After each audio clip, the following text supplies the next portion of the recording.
সার্বিক কি পরিস্থিতি? সার্বিক পরিস্থিতি তো আমি বলতে পারবো না এখন, কারণ আমি কাল রাত থেকে শুরু করে কাল রাত থেকে এখনো অব্দি আমি এখানেই আছি।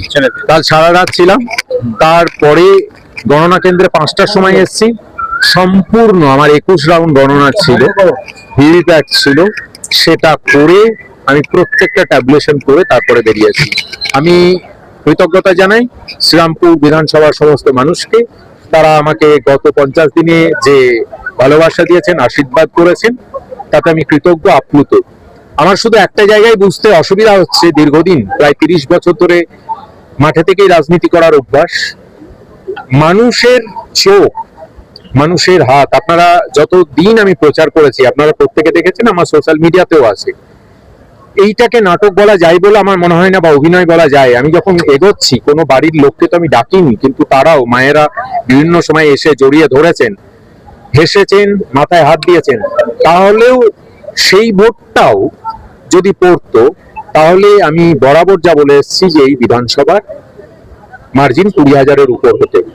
তবুও গণতন্ত্রে শেষ কথা বলে মানুষ, মানুষের রায় আমি নতমস্তকে নিলাম। নিশ্চয় কোথাও ভুল হয়েছে বোঝা, তবে সমস্ত ডেটা আমি দেখেছি, সেই নিয়ে পরবর্তীকালে অ্যানালিসিস হবে। আরো একটা কথা আপনাদের মাধ্যমে জানানোর চেষ্টা করব, সেটা আশা করি আপনারা দেখাবেন, যে সমস্ত সংবাদ মাধ্যম আছেন, যারা নেই তারাও দেখাবেন। বিভিন্ন লোকজন বলেন শিক্ষিত মানুষজন রাজনীতিতে আসে না। আমি চাকরি ছেড়ে, হ্যাঁ, যিনি বলছেন তাকে অভিনন্দন, আপনি ভাস্কর দাকে অভিনন্দন জানিয়ে এসেছি।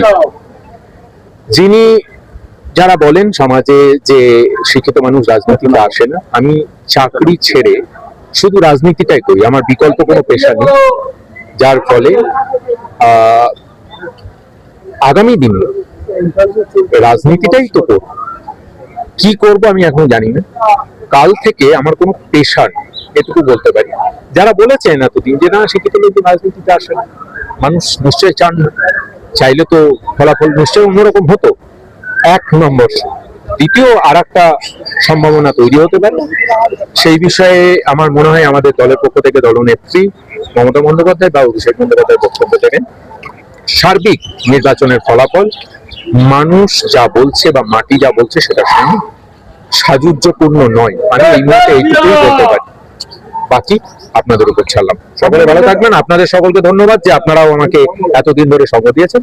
পরবর্তীকালেও নিশ্চয়ই আপনাদের সঙ্গে আবার দেখা হবে। শ্রীরামপুর ভুলে যাচ্ছি না, রাজনীতিও ভুলে যাচ্ছি না, দেখা হবে। আপনি বলেন মুখ্যমন্ত্রীর সঙ্গে কথা হয়েছে, শেষ মুহূর্তে অবধি তিনি কাউন্সিল থাকতে বলেছেন, কি বলছেন? এটা তো দেখুন যারা লড়াই করে, এটা তো আমার পেশা নয় বা আমার শখ নয়। রাজনীতি হচ্ছে একটা কমিটমেন্ট, একটা দায়বদ্ধতা। সেই দায়বদ্ধতাতে আমি যদি বুঝি যে আমি হেরে যাচ্ছি, তো আমি সব ছেড়ে ছেড়ে দিয়ে পালিয়ে গেলাম, যেতেই পারতাম। কিন্তু আমি আবার বলছি, ভোর 5টায় এসছি, কমপ্লিট করে, প্রসেস কমপ্লিট করে, যিনি জিতেছেন ভাস্কর বাবুকে শুভেচ্ছা জানিয়ে করমর্দন করে আমি কাউন্টিং হল ছেড়েছি। আমি মনে করি এটাই রাজনীতির সৌজন্য হওয়া উচিত, এটাই রাজনীতি হওয়া উচিত। আগামী দিনে বাংলার মানুষ বিজেপিকে চেয়েছে, তারা নিশ্চয়ই বিজেপিকে নিয়ে খুশি থাকবেন। আমরাও লক্ষ্য রাখবো, নজর রাখবো বাংলার মানুষের সাথে। বিজেপি নিশ্চয়ই আমাদের রাজ্যের জন্য কি করবেন সেটা আপনারাও দেখবেন, আমরাও দেখবেন। ঠিক।